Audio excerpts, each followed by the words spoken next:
Guys, the Cold Hard Truth is back live once again. We're here on Monday, 7 to 8 p.m. We have a lot of stuff to get into. The Astros completed the sweep last night against the Yankees. They are moving on to their fourth World Series in just 6 years. They've been dominant in the American League so far. A lot of NFL topics to get into. Plus, Jacob has a few of his buddies coming on, guest starring on this show today. All that and more happening on the Cold Hard Truth starting right now. Are you crazy?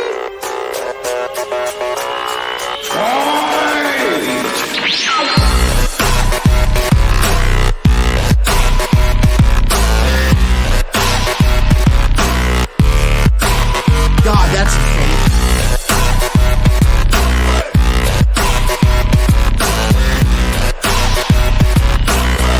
Buddy, what are you doing?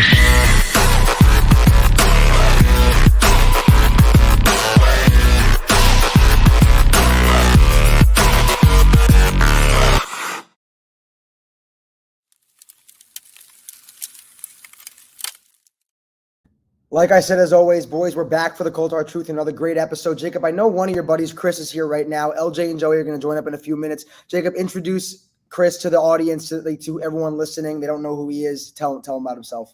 Yeah, so a special night for us because we have many ties back into high school where we used to do a show very similar to this one in the John Pluchino studio at High Tech High School. LJ was also in the program. He should be in any second. He told me he was on his way in. But Chris, how you doing? Chris, a fellow devastated Yankee fan. Oh, well, Jacob, I'm fantastic. I'm so happy that you guys had me on the show. But my sports world has officially collapsed. Tua Tagovailoa's brain has exploded. It's like all over the field. We're 4-0 in games where he's not dead, so that's okay. But, Jake, you and I know just as well. I know you from the old country. I was the protege to Jacob's show after he graduated. Jake, baseball in New York is just different, man. It's you can't root for another sport as much as you can for the Yankees or for the Mets. But if you're a Mets fan, that's your own fault. But Jake, it's devastating year after year, and every year it seems to get a little bit worse because it compacts. But in general, I mean, this year it's like you sort of expect it. It's terrible to say, but you see it coming, Jake. And I know you guys feel exactly what I'm saying. The Yankees has turned it into the Packers of baseball. We're taking shots at Conor's Mets, now my Packers. I'm gonna get LJ in here real quick before I respond to what you were saying, because LJ, how you doing? Hopefully you can get with us in a second. There he is. LJ, how you doing, buddy? What's up, guys? I'm doing good. Yeah, I mean, Chris, I'll respond to what you were saying. When we did our predictions on this show of MLB playoffs going into the divisional round in the Championship League Series, I said the Astros are just flat out better. And what hurts the most about this loss in the ALCS as opposed to the first two times was, listen, I'm assuming they weren't cheating, but what hurts this time is that not only did they sweep us, they swept the Yankees without, cheating to our knowledge. The first two times they were closer series, more competitive series with the cheating. And the Yankees could have beaten them despite the cheating.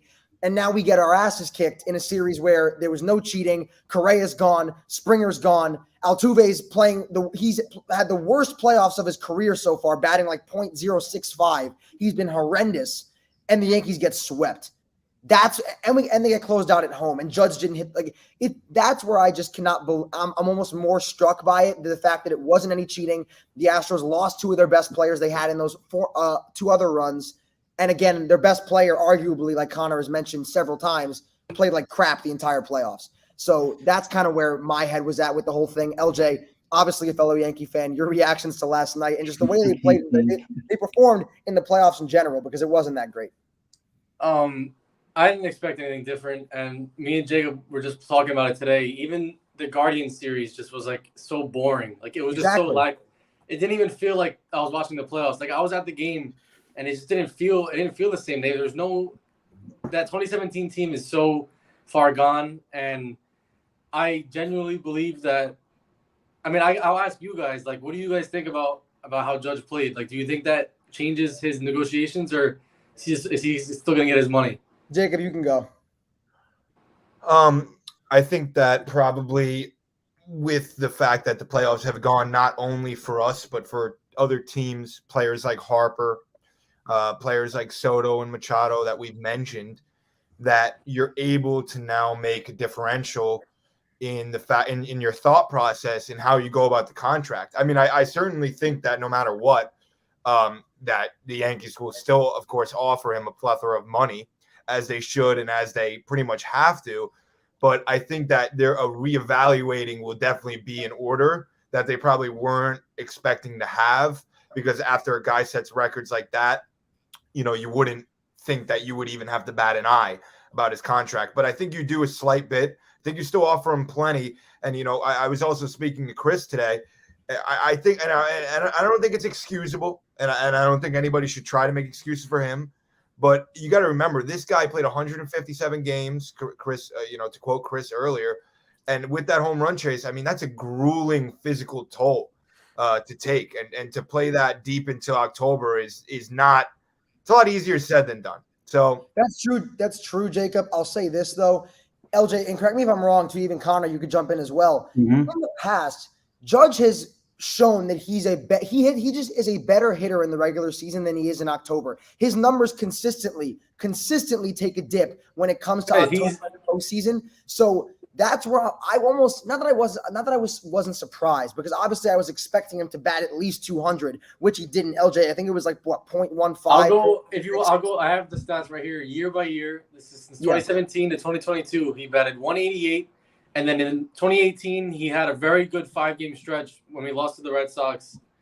He batted 420. That was his best year in the playoffs. He batted 420 with 18 total bases, 8 hits, and 4 home runs. And that was in one series too. That was in just the Red Sox series. Yeah. And then he batted 265, 133, 239, and then this year 139. That's really bad. He's not going to get it done for a guy. He is a career 211 batter in the playoffs. And that, again, for a guy of his caliber, a superstar player, one of the guys considered to be the best player in baseball, that's not going to cut it. Conor, obviously you're a Mets fan, but what do you think about just his kind of dip in play outside of 2018? The postseason, we just don't see that same kind of Aaron Judge, it seems. Welcome to the offseason, boys. Nice of you to join us. But the good thing that I will say for the Yankees, I know you guys are pretty upset about what happened last night, but I mean, Garrett Cole pitched really well during this whole postseason. Yeah. Especially with the Guardians, but it didn't matter in Game 3 because Aaron Boone decided to go to Lou Trevino in the 6th inning with the bases loaded with the season on the line, which I don't. Don't get started with Aaron Boone. But Jacob's going to have a conniption with this guy. No, but for me, I think that the series really ended in Game 1 where they had Verlander on the ropes and they weren't able to get to him early. They had Donaldson struggling pretty much all postseason long. The really only guys that were hitting were Rizzo and Bader, and you're not going to go. Oh my God, Bader was phenomenal. He was really good. Hit how many home runs did he have? 4 or 5? That was 5. His 5th one last night to put him ahead. Yeah. So I mean, as a team, they hit 173. Judge, we were talking about it. He was 5 for 36 with 15 strikeouts. That's just not going to get it done. And you wouldn't think it'd be the bats that kind of let him down. But Chris, again, I want to go to you now too, and I want to get your thoughts on this. That I'm going to bring up. There was one specific play that I just cannot seem to get out of my head from last night. And this theme kind of correlates throughout the entire postseason with the Yankees. They led the MLB in the playoffs this year with 6 total errors. And the one play, and I know you and LJ know where I'm going with this. Jacob does too. The one play that I can't get out of my damn head is Gleyber Torres's absolute duck of a toss to Conor Falefa to get that. If that double play is gotten in that, it was the 7th or 6th inning. It was I think it was the 7th inning, top of the 7th. If that double play is gotten, it's 5-4. It's 5-4. Yankees keep the lead. Astros never take that lead and go on to win it. That play right there kind of just sums up. Dude, if you want, you can go like, I guess not really the first game. You can just say they didn't hit Verlander, but the the third game when they had the drop fly ball. Yep. 2-1. Any baseball player any player that's played baseball or has watched baseball knows once you make that 2-out error, I could have bet $100 that that ball was going into the stands. Mm-hmm. It was 100% going to be a home run. Yep. Next pitch, home run. And we all know Cole. I mean, it didn't really affect him as much as I thought it would, but once he goes down like that, it's tough for him to recover. It's tough for him to come back. He gives up one home run and you just 2, 3, and 4, walk. It's hard. So you go that play. That think about those 2 plays. It's a 2-game swing. I genuinely believe that if they don't make that error, that whole game is flipped. I really the game is flipped if they don't make the error because in the 7th inning they get out of that inning. Chris, your thoughts on that? And I'll say this, Tino, it's deplorable. And it's been the epitome of the past Yankees dynasty, this supposed baby bomber era that was supposed to yield us several championships. The issue is the Yankees have zero margin for error. And when they make errors, it's capitalized on by the other teams, especially the Astros within the past 6 years. Now, look back, we weren't around for it. Unfortunately, we weren't able to see this greatness.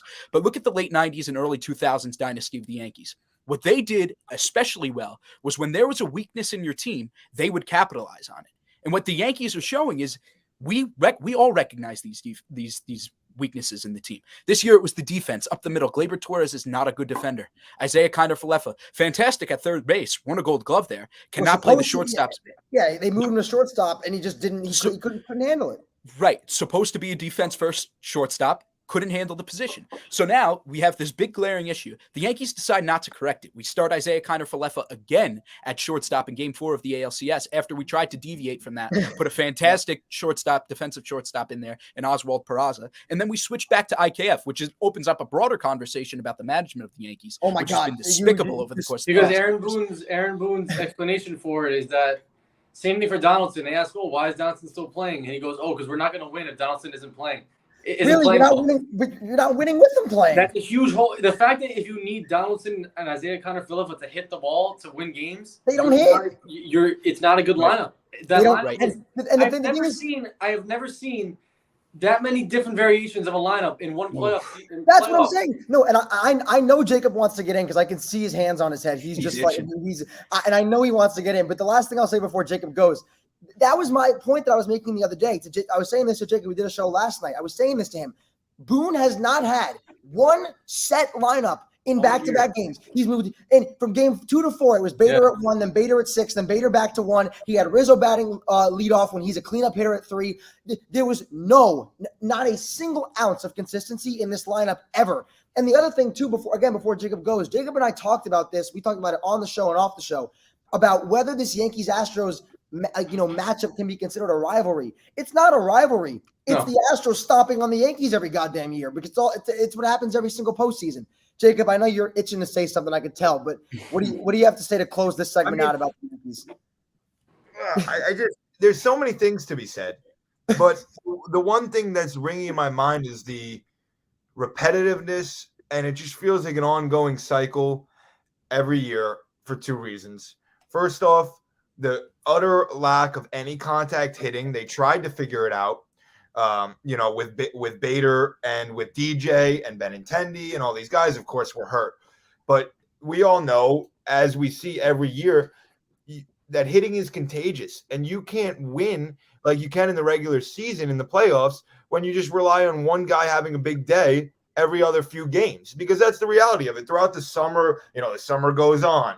You're playing the Royals for 4 games, and you have the Twins for 3, and then you batter the Cubs at Yankee Stadium for a 1:00 game. Like, it's all fun and games until you're actually playing the other good teams in the league, where that strategy is just not going to work. That's 1. 2, we talked about it last night briefly. I don't even want to say Aaron Boone. I don't even want to talk about it. But, I mean, the endless chances that the guy has been given by the Yankee fan base, by myself, by all of you, to just get absolutely shat on. I mean, to just shove it right back in our faces, to give him endless chances, to give him endless amounts of courage and happy that he cares about the team and, he's going out getting thrown out of games. None of that matters if he can't actually manage a ball. He can't. Doesn't matter. The mental, physical side only means so much in this newly analytically driven game, which is what it is nowadays. It's not good enough to just be inspiring to your team. You have guys that are bringing teams. The Phillies, I mean, look what happened as soon as they got rid of Girardi. I mean, how stupid does he look? And how stupid do we look? Embarrassing. I know, and when Girardi was gotten rid of, the whole thing that was talked about was, Boone's nicer to the players, blah, blah, blah. But the thing about Girardi in 2017, Jacob, that you loved so much, he went with his gut. He knew how to make those tough decisions, and he made the right decisions in those big, tough, deciding moments. And Boone doesn't have that gene, doesn't have that factor within him to be able to make those decisions. And one more thing. I mean, it's as simple as this. It's like that Girardi year. Say what you want about Joe Girardi. We went to a Game 7 of the ALCS against the team that was cheating. Never mind that. But with a roster that has not been as good on paper as any of the rosters we've sent out in the last 4 seasons. And each season, we finished worse than we didn't get to. We didn't even get to the ALCS. Never mind the Game 7 some of the years. Just to finish Meanwhile, that year was the worst record they had, 91 wins. It was their worst record. Just to finish the segment, I guess, because I was genuinely interested to see what the record was. Since 2017, since that year, the year that we lost the wild card game to the Astros, we are 19-33 against the Astros. Does that include regular season? Yeah, that includes the regular season. That's not a rivalry. That's what I'm saying. It's not a rivalry. It's called the Astros. They dominate. Yeah, it's flat out domination. But I want to move on because I know Jacob brought you guys on to talk about New York sports. LJ, I see you're wearing a Giants shirt there, if I'm not mistaken. You and Conor Chris, are you a Giants or a Jets fan, just for my knowledge? I'm a Finns fan, my boy. I am so sorry to disappoint you. Okay. Oh, no, you're not. You're good. Giants, Conor, and LJ. Conor's talked, we talked ad nauseum about the 6-1 Giants team and how the hell they're even at 6-1 at this point. What is the reason that you point to the most as to how this team right now is 6-1 with all of the aspects of this team? What is the main reason? I can barely hide my smile. It's very, very vibrant. But no, I think that a lot of us were wrong about Daniel Jones. I think he is a very solid quarterback. Mm-hmm. Yesterday, he's shown all year. If he has the right coaching, that he's had 4 different coaches in 5 years or 4 years, 3 coaches in 4 years. So many different play callers. He's playing well. I hope he continues to play well. He has 2 interceptions all year, and one of them was a Hail Mary. Mm-hmm. So it's technically 1. He had 200 yards passing yesterday, 100 yards rushing. He's taking care of the football. I think he's with Brian Daboll, which, I mean, we're all going to talk about him. He fires me up. He definitely fires the players up. I don't know if you guys watched the mic'd up. He after a touchdown and they have to get a stop, he walks over to the guys on the bench and says, "You're getting the ball back." He doesn't say get one more stop because you're getting the ball back, so get ready. They go 3 and out, they get the ball back, and they score a touchdown. And I'm telling you right now, this season is completely different, I think, if we don't win that first game and go for 2. It's completely different. That set the tone for the whole season. And, that's at the tone for Brian Daboll to be the guy that he's being right now, and just the confidence. It's awesome. And then, obviously, the resurgence of Barkley's career, it's awesome to see. I'm sure it's awesome to see from other fan bases because you love guys like that who just play hard and want to do well, and I'm glad he's winning.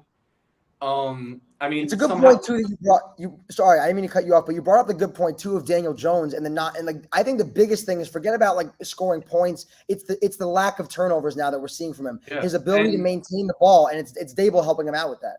And he's really in the fourth. He has 4 fourth quarter comebacks and 6 wins. That's something that's not usually unreal. I mean, from Daniel Jones, that's something you really don't expect. Exactly, and he's doing it with. His top 3 receivers yesterday were Chris Myrick, Wandale Robinson, and Darius Slayton. All those guys are injured. And they're all injured too. And Conor brought up the point too that Daboll, when Josh Allen first came out of Wyoming, nobody looked at him as this world beater quarterback that was going to be unbelievable. Daboll was part of the reason that he was able to grow and become what he is today. And Conor and I weren't saying, and even Jacob agreed with this too, we weren't saying DJ was going to become Josh Allen, but that Daboll could make him a much better version of what he is because Daboll knows how to develop young quarterbacks, and he's doing that with Daniel Jones. I'm going to add Joey into the stream real quick. He just joined up, so we got Joey in as well. Joey, how you doing, man? I'm good. How are you, man? Doing good. Yeah, so good timing. We're talking Giants. Good timing. Talking Giants. I could talk about Giants all day. What do you want me to talk about? Joey, I'll ask you because I just asked LJ this. What are the main reasons you would say as to why the Giants are succeeding right now and they're at 6-1? I mean, obviously, we're going to go with Daboll. Great head coach, bringing energy, bringing everything we need. And then, I mean, I just don't think you could look past what Daniel Jones is doing right now. I mean, with all the new talent coming in the quarterback this year or just these coming years, you have to put Daniel Jones in the conversation now. And it's coming to the time right now in the NFL where these old guys, they're leaving, and these new guys are stepping up. No, and Daniel Jones is the new guy. Wait. Did he say put Daniel Jones in the conversation with young quarterbacks? Yes. What does that mean? What do you mean by that? That means that he's not he's not Josh Allen or Patrick Okay. Mahomes or these guys, but Okay. he's not getting to their level, but he's getting into the conversation of young. Let me ask you a question. I have a genuine question that me and my friends were debating yesterday. As of right now, who would you rather have as your starting quarterback, Daniel Jones or Kyler Murray? Oh, I hate Kyler. I take Daniel Jones all day. I hate Kyler Murray. I feel like that's kind of a player that Joey's kind of talking about. Like Kyler Murray, like everyone talks about how good he is, but or even like a Dak Prescott, even right now. Yeah. Like a Dak Prescott, like players like that. Like it's coming to the point. If he's seriously playing debating. like this, yeah. Last year, it was not a debate at all. There was no debate. Daniel Jones was horrible. We couldn't keep holding on to the football. Yeah. But I mean, it's getting to the point where you have to start considering it. Yeah, and I agree with you too, Jacob. In terms of, I don't even know if I want to go down. I want to go down this Daniel Jones road now, though. Like, Jacob, how close is he to being like? Where would you, in terms of, I guess, like young? Forget the old guys like Brady and Rodgers. Forget them. In terms of younger quarterbacks, like now Joey's bringing this conversation up, and I'm intrigued. Where do we put Daniel Jones right now? Like, is he on the level of like a Jalen Hurts? Like, Okay, where is he being put? I think with his contract coming up, I think we need to give him money, but not a crazy amount. He is the best backup quarterback in the league. So why don't we give him money and maybe get another QB or something like that and just keep testing him? And if he continues to do good, then keep him at our franchise QB spot. That's the part where we kind of screwed ourselves over because we didn't pick up his fifth-year option because we didn't expect him to make any type of leap this year because it's a new regime and new coaching, so they didn't want him anyway. I'm sure they didn't expect him to play like this. Now he's playing he's playing a good starting quarterback. I would say top 15, and we still have to remember he's still 2 years younger than Josh Allen. He's 24 years old. That's true. So he has 24. Yeah, he has a lot of time left in this league, and I'm gonna be honest. I already think with 6 wins, they're nowhere. You're not gonna be in any conversation for a top quarterback like Stroud or Young this year, and you're not gonna get anyone better in free agency unless you're getting Lamar, which they're not gonna offer Lamar a contract. So you have to bring him, and the only way we bring him back is if we pay him, and it's probably gonna have to be a 3 or 4 year deal because he's not gonna take a deal. He's not gonna take a 2-year deal. He knows that he deserves to get paid. So that's what's gonna come down to how much we give him and if he wants to stay. Yeah, that's a good point, Jacob. Give me your thoughts again just on the Giants as a whole, because I know we talked about the Jets and the Giants. We talked about them last episode. But Daniel Jones, where he ranks, is he the main reason they're succeeding right now? What are your thoughts on that?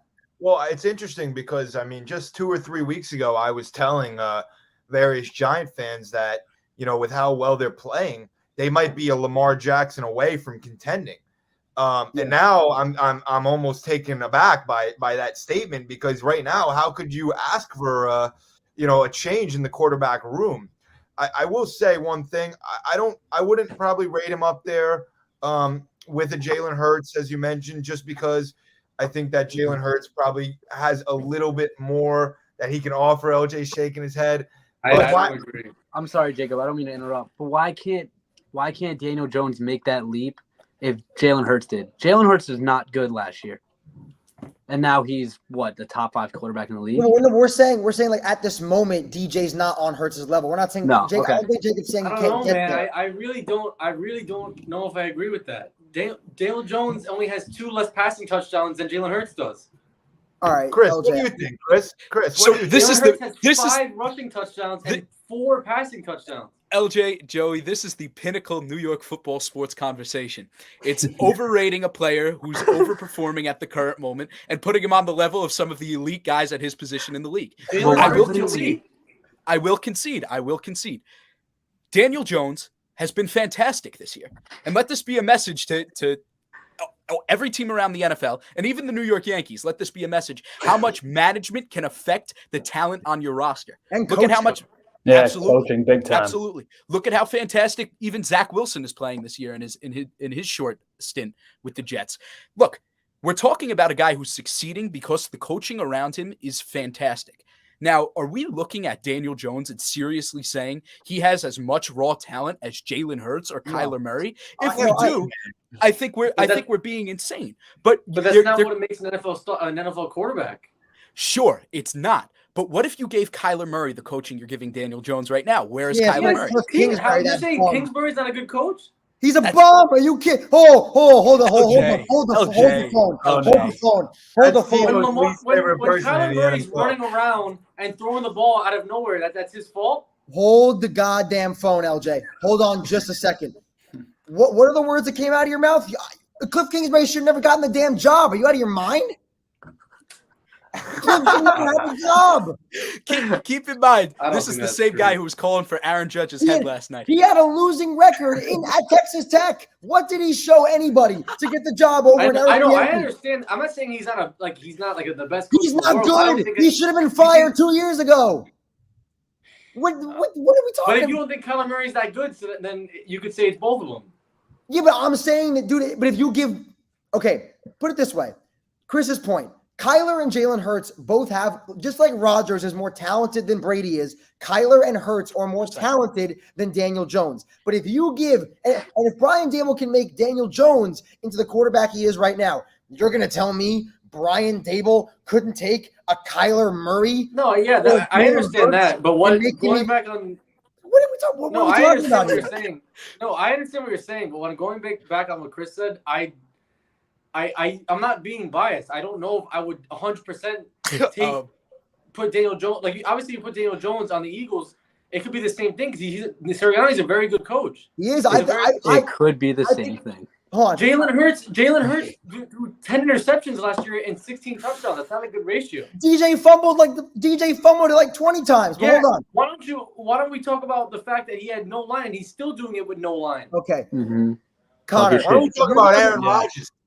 No, hold on. Connor, you're the other Giants fan. Yeah. We haven't heard from you on this. This whole debate of Jones, where you like, do you agree with Chris and I, or are you more on LJ's side here? I'm more on LJ's side, dude. What are you talking about? What are you talking about? I don't think you guys really know. You're on LJ's side. Seriously. Yeah. No, I am. So you think Daniel Jones is on that level right now with Jalen Hurts and okay. I think so. I guess. Dude, right. But the thing that Daniel Jones needed was coaching. He's had a coaching carousel his whole career, and now he finally has a stable one. And look at what he's doing. Stable with Daboll. The reason I'm saying that is because when you're saying, I think you're inflating Jalen Hurts when you're talking about on Jalen Hurts' level, like he wasn't average, the most average quarterback last year. He was average, but he's average. He was. I'm not saying he wasn't, but he's taking. But how much better is he? How much better is he doing this year? How much really better is he doing? Well, that's not the argument.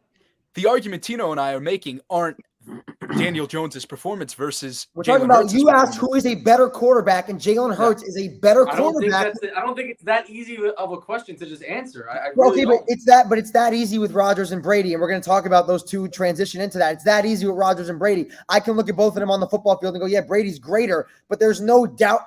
There's not a cell in my body that I can watch football and look at the field and look at their play style and go, oh yeah, Brady's on the same level as a Rodgers. Not even close. And I think it's the same thing. I don't know how you can say that. I genuinely don't understand how you can even say that without lying to yourself. That's worse than us saying Daniel Jones is better than hang on. Hold on. If we're going to transition into Rodgers and Brady now, because this is another thing we got to talk about. I can't remember the last time that both of these QBs were under 500 at the same time. I don't think it's ever happened before, to be honest. They are now both 3-4. Both teams are under 500. I'll talk about the Packers a little bit. I know I'm going to get like, I know. What is there to talk about? They suck. I'm going to talk about no, I'm talking about why they suck. Because I screenshotted this picture from Instagram, and I'm gonna say it now. Just Aaron Jones did well for me though yesterday. He did very well for me in fantasy. Oh, he did good for me in fantasy as well, LJ. But that's not even the point. I mean, in fantasy, I think the Packers were good. The Giants broke them though. Joe, listen. This is one thing about the Giants. And then how about the week after that?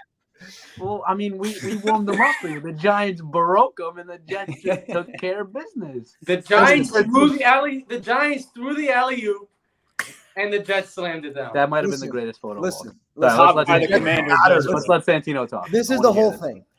The one question I asked myself, the one thing I asked outside of that Giants game was not how in the world they held us scoreless in the second half. It wasn't how Aaron Rodgers couldn't seem to convert a single pass. The biggest question, the biggest one that I asked was the Packers on the goal line, basically, why are they not handing the ball off to 33 or 28? I'm very confuzzled about this because I don't fully understand why in a system. Like, I put a lot of this on Matt LaFleur, if I'm being honest. Aaron Rodgers is the best quarterback of all time.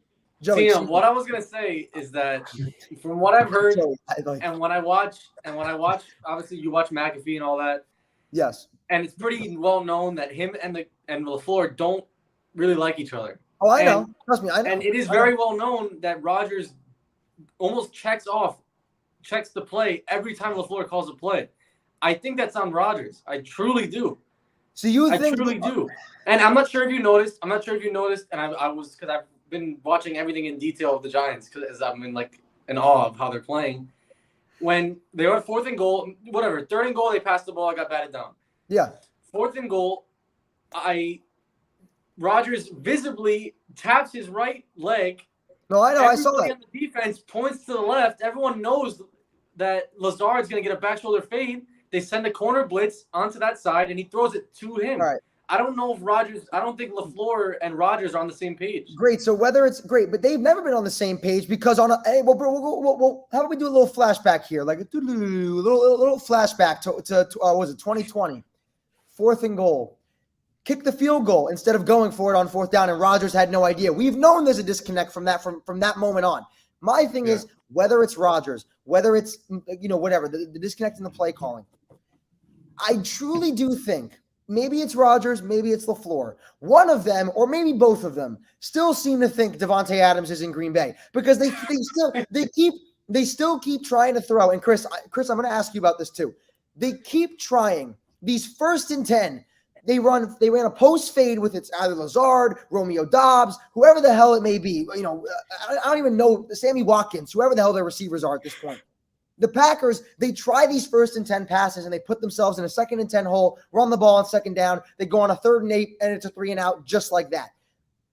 All I'm asking, like God, if you can hear me, all I am asking the Packers to do is maybe just consider giving the ball to Dillon and Jones on a 1st and 10. It might sound crazy. I might be psychotic, but maybe just try it because I'll pull up this stat. Against the Commanders, guess how many times Jones and Dillon combined got the ball handed off to them? Someone take a guess. How many times?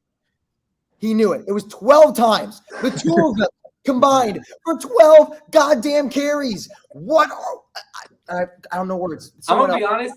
I'm gonna be honest.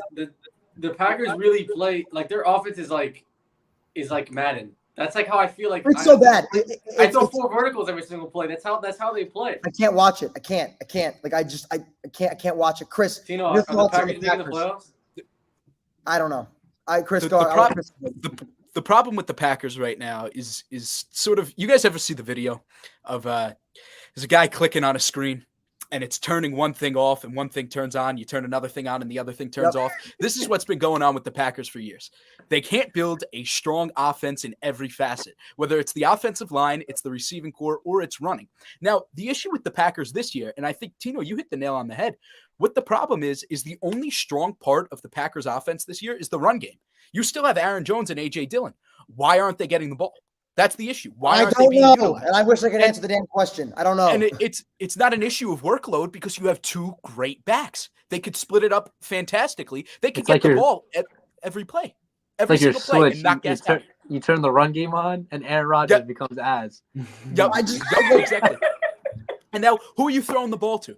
Alan Lazard? I remember I picked him up as a backup in 2019. I'll name him. This is phenomenal.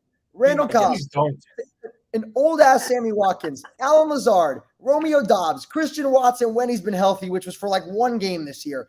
Jawan Winfrey, number 88. That's a good one. He's good, yeah. Oh, yeah, he's phenomenal. Coming up from the practice squad. He's a good one. Amari Rogers out of Clemson. Oh, he's phenomenal. I don't get it, man. Yeah, the Giants wide receivers are so much better. Shut up, Joey. That receiving core would be fantastic in 2014.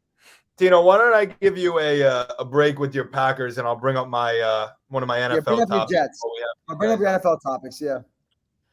Oh, well, we already know the Jets are awesome. Although the Breece Jets Hall, are sick. I like the Jets this year, Jacob. But what about Breece Hall? I mean, that's just devastating. No, that's terrible. I'm not even a Jets fan. I just hated to see that because I loved watching him play. Like he's such a good running back. Tino, just to end the Packers conversation, I just wanted to let you know Aaron Rodgers is the 27th ranked quarterback in the league as of right now. Jacob, go to your NFL topics. Go.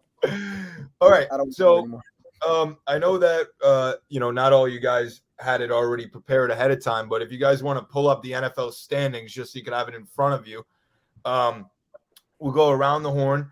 We'll say our favorite. We'll start off with our favorite to come out of each conference. So one from the AFC and one from the NFC. I have, one of each question here. So I'll go with mine first. I think that with the way that a lot of teams within their division have slacked off a bit, and there have been a couple of disappointments in the AFC North as well. I think the Chiefs would have to be the favorites right now to come out of the AFC.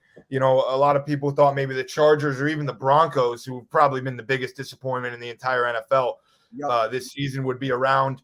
But I think I would still have the Chiefs just by a midge over the Bills. Not to underestimate the Bills, but the Chiefs have just looked really, really good.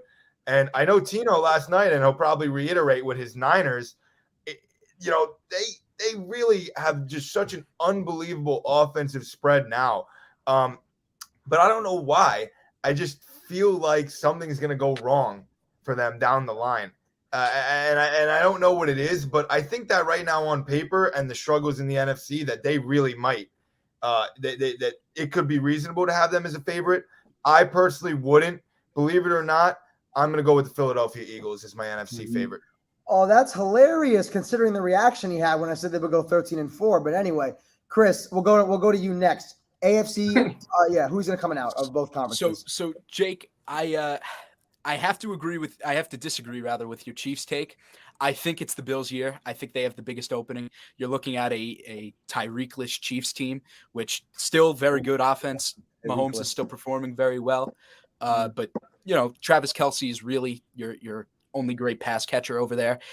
Whereas the Bills, I think, are set up for a deep run. Their defense looks fantastic. Obviously, there's a couple games where they just don't look right, and that's okay. So long as you can get that together by the time playoffs roll around, I don't have anybody even coming close to the Bills in the AFC. Now, the NFC is a different story because there are a lot of teams in the NFC that were supposed to perform this year that aren't. And a lot of teams that weren't supposed to perform but are performing excellently. So right now, I think it's very hard to pick. To agree with you, Jake, I think it's very hard to pick against the Eagles. Now, that being said, I think they get smashed against the Bills in that Super Bowl matchup. But look at the Eagles' schedule. It's a Mickey Mouse schedule. It's terrible. I mean, it's possible for them to go 17-0 this year. Where are the great teams that they're playing? They're playing terrible teams. They have the easiest schedule in the league. The Giants could be the one team to give them a loss. They're not going to sweep the Giants. They're splitting, yeah. Yeah, I mean, but look, you have them in contention now. It's very hard. What did you say, Tino? You had them going 13-4, and Jacob was surprised by that. No, Chris, this was the exact. Yeah. It's in our intro, literally the sound of it. I go, the Eagles are going 13-4, and Jacob goes, "Are you crazy?" Like that was his reaction, and I was just listen. You might be lowballing the Eagles if you call them a 13-4 team right now. Yeah, who do they get beat by? 13-4 is their floor. I find it very hard to pick against a well-rested Eagles team. I will say though, Chris, while the Eagles were correct, pretty much every single one of my other predictions was dog shit. So Jacob and Conor can attest to that. So I like to ram them with the Eagles whenever I can. Chargers 15-2, right, Tina? Seahawks 0-17 was my favorite, I think. Oh yeah, I had Seattle going 0-17, and they're first in the NFC West. So I was a little bit off. Awesome. I'll take you, Tino. Eagles to the moon. I got you on that one. Conor, who you got? I'm going to agree with both of them, the Eagles coming out of the NFC. I just think that, their talent level compared to a team like the Giants and the Vikings and even Dallas is just pretty superior at this point. So it just makes perfect sense for them to come out of there. And then it's really tough between Kansas City and Buffalo. But, I tend to agree that it is the Bills' year. I love Josh Allen. I've loved him ever since he was drafted. You guys know that. And their offense is explosive. I'm going to take them over the Chiefs coming out of the AFC. All right, so Chris and Conor are in agreement there. LJ, who you got? So, like what Chris said, so going on the AFC, we all probably can see it's very top heavy, and I'm not sold on, like Jacob said, I'm not sold on any. The AFC North, it's not even a question. I don't see the Ravens Bengals figuring it out. I don't. They look stale. They don't. The Ravens can't hold a 21-point lead against the Dolphins in third quarter. It's not going to go well. The AFC South is weak. It's very weak. The Titans probably come out of there and get bounced in the first round. It's literally, to me, it's honestly Bills, Chiefs, and Dolphins. That's my three teams that I really see giving a chance. But the Bills, I have to go with the Bills over the Chiefs just because I think the Chiefs will get figured out towards the end of the year, just like they did last year, a little bit. I mean, they know they still lost in the divisional series, I mean, in the championship game. But so I take the Chiefs, and I take the Bills in mine, and then the NFC, a lot of teams overperforming. I'm not because I feel like you guys are gonna think I'm being biased. I really don't think the Eagles are gonna come out of the NFC. I really don't. I don't know. It's not, and I'm not saying it's the Giants. I genuinely think the Niners are gonna come out of the NFC. Let's go, baby. He's gonna. Yeah, I gave mine away, but I agree. I know they got smoked, but the McCaffrey basically didn't play. Like he didn't get a full playbook. Nothing. I think when they get it all figured out, I think they're gonna come out of the NFC. Yeah, Joey, you go next, and then I'll tell you why I agree with LJ there for the Niners. But you go ahead. All right, perfect. So, AFC, I don't think there's really much of a question here. Obviously the Chiefs are good, but the Bills are just too good to not come out of this division with this league. And then for the NFC, I know he's about to say. Oh God, it's gonna be the Giants. I knew one of you was gonna say it. I was like, I'm waiting for one of the Giants. Every time I go to sleep, I just dream and I get flashbacks of 2007 of us just playing the best team in the league and just Tino, before destroying them. You answer. I just want to ask because I like to get it because you're the only one that's not. You're a Packers fan. You're not Giants or Jets. What do you think if the Giants make the playoffs, they have any chance of making a run?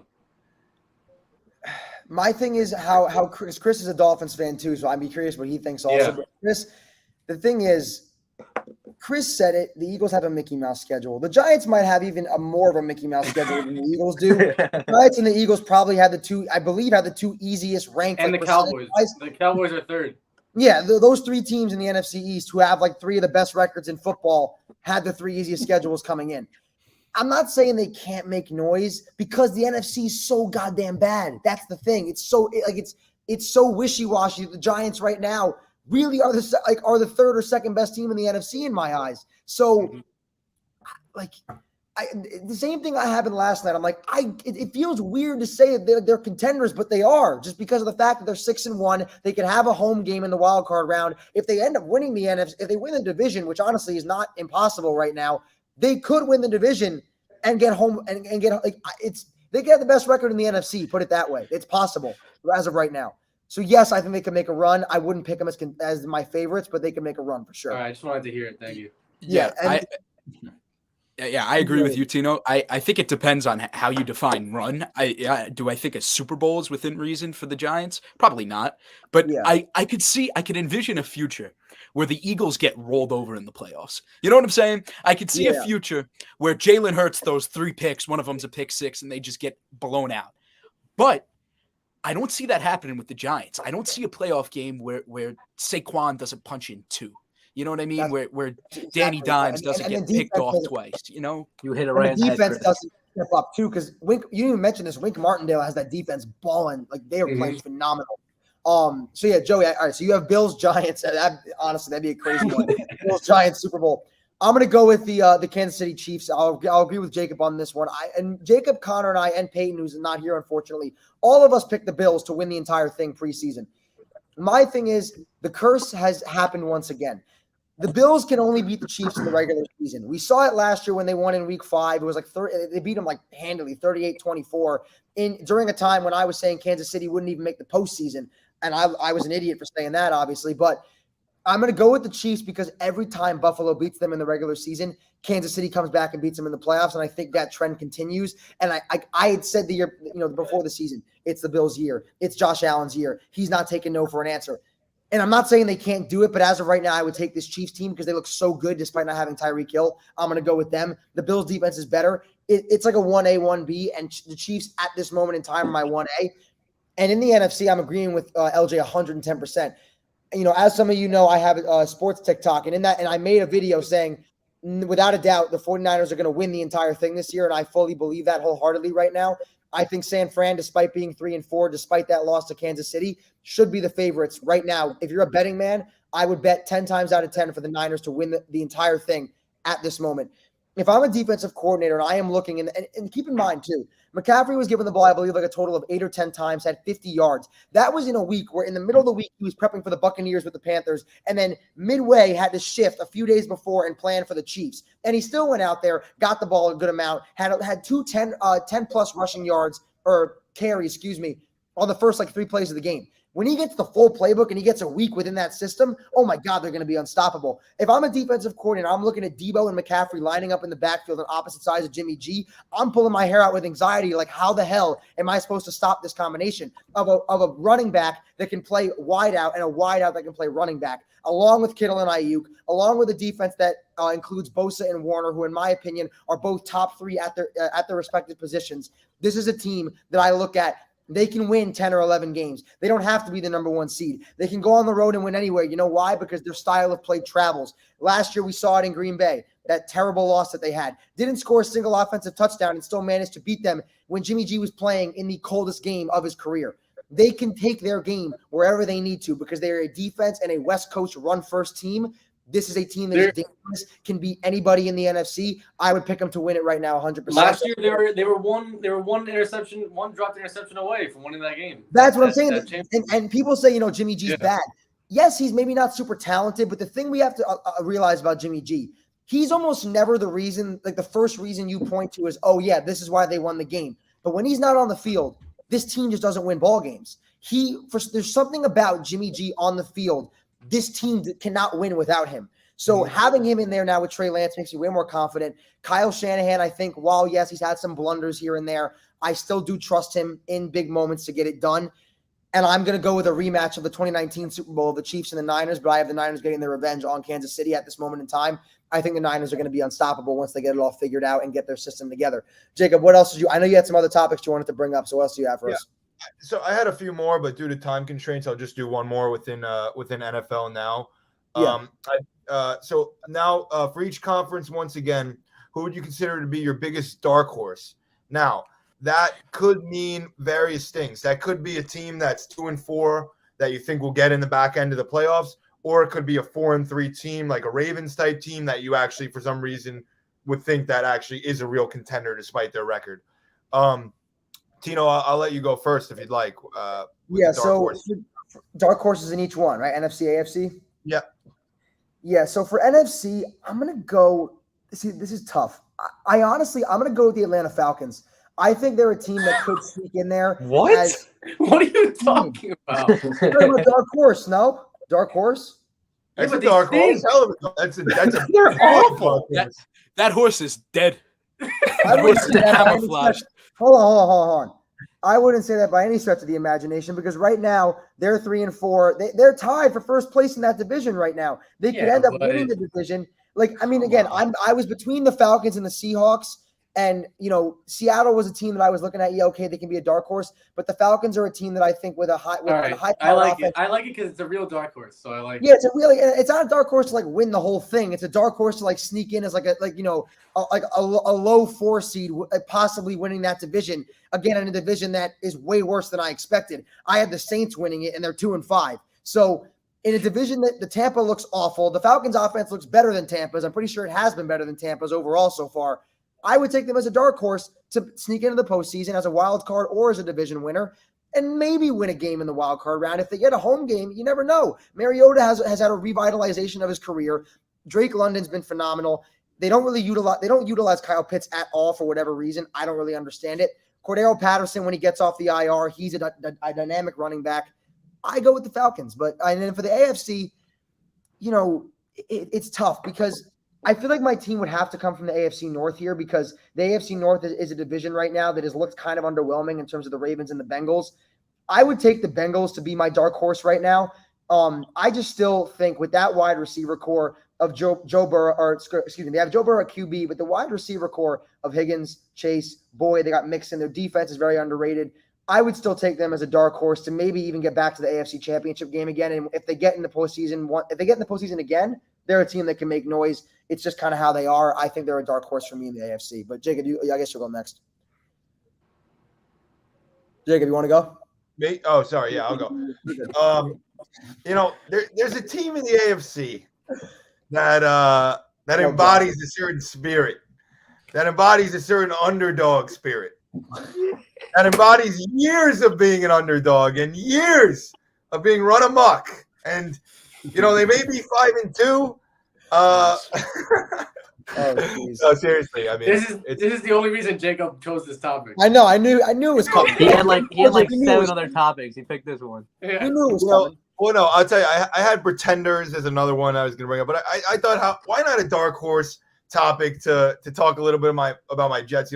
I planned it before the announcement of the Breece Hall torn ACL, and the Elijah Vera Tucker is now hurt too, who was a Pro Bowl tight end candidate in his first year. So, we can't have nice things, but we can have things that a season that's a lot better than we expected, and that I think is good enough to dark horse, meaning similar to Tino's 3-4 Falcons, talking about them getting in the back end of a playoff in an NFC. I think, unfortunately, with how good the AFC is compared to the NFC, that the Jets will be fighting in December to get one of those last few seeds, just because of how good the conference is. Obviously, they jumped out to a good enough record that they're going to be playing competitive football, but I think they could get a 7th seed. I really do. Possible. Based on the AFC West and the AFC North mainly underperforming, because I didn't think there was any chance that they could have even possibly finished above a Broncos or a Chargers, but that's looking like an actual possibility. Raiders. The Ravens and Bengals too, they're better than Ravens, Bengals, Raiders, Broncos, and Chargers. All 6 of them. Or all 5 of them. Excuse me. So I mean, crazy things happen. But Chris, NFC, Jacob, what do you have? Yeah, and in the NFC, Tino mentioned them. Despite leading their division right now, I think I'd still have to consider the Seahawks to be a dark horse, just based on expectations and roster. And I think a key for them is you have to remember, besides Geno Smith playing the best football of his life, no matter who's under center and no matter who's on the roster, if you have to go play a playoff game in Seattle, that's a horrible thing to have to do. And keep in mind, the Niners will probably end up winning the division, which will probably take Seattle out of that home game. But Seattle's style, I think, worked well for them to get them into a potential later playoff spot of 5, 6, or 7. And they're definitely a type of team that could cause an upset against the Eagles or Cowboys type team, which is probably who they would match up against. Definitely. And again, Geno's playing out of his mind. But Chris, who you got for your dark horses in each conference? All right, so I'm gonna look at the NFC from a similar angle that Jacob is looking at it from. I have to say that despite how weird this sounds, I'd consider the Bucs a dark horse. I think they're technically on top of their division right now, based on head-to-head record. Technically, them and the Falcons are 3-4. I think they're both the same record. Both of them, yeah. But they're playing really bad, and their quarterback Tom Brady looks terrible. He looks awful. So I think it's very hard. Giselle leaving him really did. Oh my gosh, he's got no family. He's got no Gronk. He's finished. He's done. He's a wash. I'm not going to say that yet, which is why I have them as my dark horse. I think any team led by Brady has a shot. I think they have a really strong roster still. I mean, it's very hard to pick against a team that has Mike Evans and Chris Godwin both as wideouts. Right now, Julio Jones too. I think you're looking at a really good team there. And in terms of the AFC, I think this is going to be weird to say too, but I'd call the Colts a dark horse at this point. Right? I don't see. Bad. Yeah, but they look terrible. Taylor's hurt too. Taylor's been hurt for a while. Games are so ugly to watch. Dude. They also benched Matt Ryan today. Yeah, right? Matt Ryan's Sam Ellinger's taking the reins there.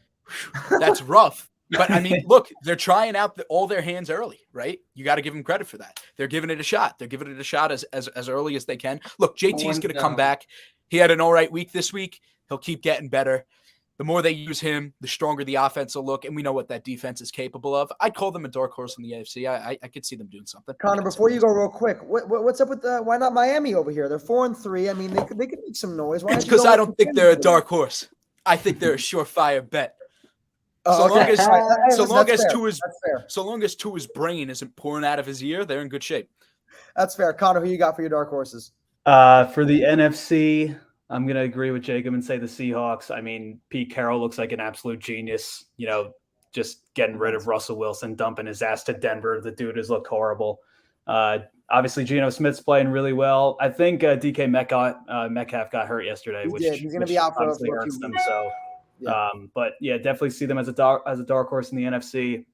AFC wise, I got to go with the Raiders. I just think that they have too much talent to not be considered one. Josh Jacobs is playing out of his mind right now. He has 6 touchdowns in his last 3 games. Obviously, they have Devontae Adams there and Derek Carr with their connection from college. So the Raiders, my AFC dark horse. Devontae misses playing in Green Bay. You can't tell me otherwise, dude. He's shoving over cameraman. He's not happy. LJ, who are your dark horses for both conferences? So I'm going to start with the NFC because my AFC one is a little more interesting. So my NFC – oh, God. I don't know. I was going to say Bucks, but, I still feel like they're not, really a dark horse because they're still Brady. So, I don't know. The NFC is, I guess the NFC is boring this year. It's just, weird. Boring. It's so weird to watch. I had to call a dark horse, a dark horse is the Rams who are 3-3. They just won the Super Bowl. So yeah. Honestly, I would say right now I'd probably go with the Bucks just because it's Brady and there's other record.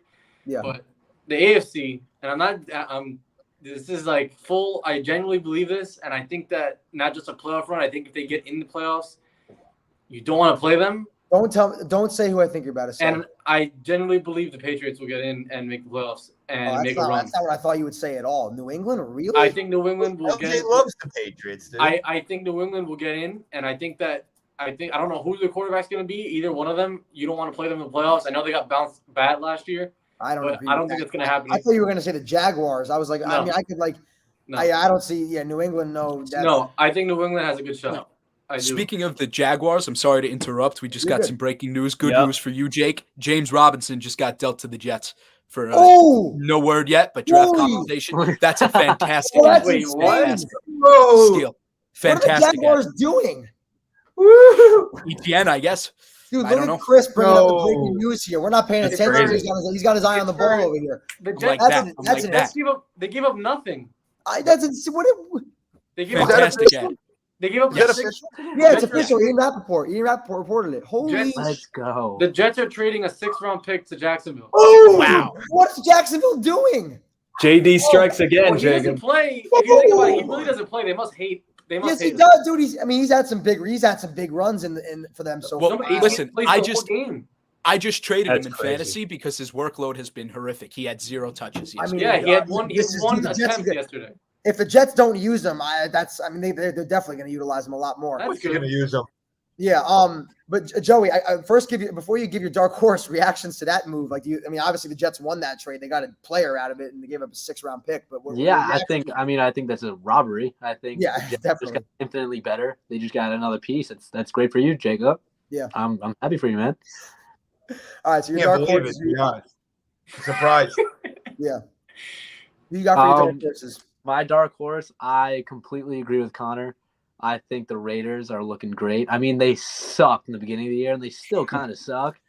But if you give the Chiefs a game, and then you also start to activate Josh Jacobs and start to get that passing game going with Devontae Adams, there's just so much talent on the team that, why not? Why can't they come out and be a wild card, maybe make a run? Joey, not to interrupt you, I want to read this comment that we just got from goated_grandma. She said, "Go Raiders." So Conor and Joey making good picks over there. Yeah, goated grandma. Yeah, NFC team. Who you got? NFC team, I got the Cardinals. I think because D-Hop is God, because he only fears God, and D-Hop is the man.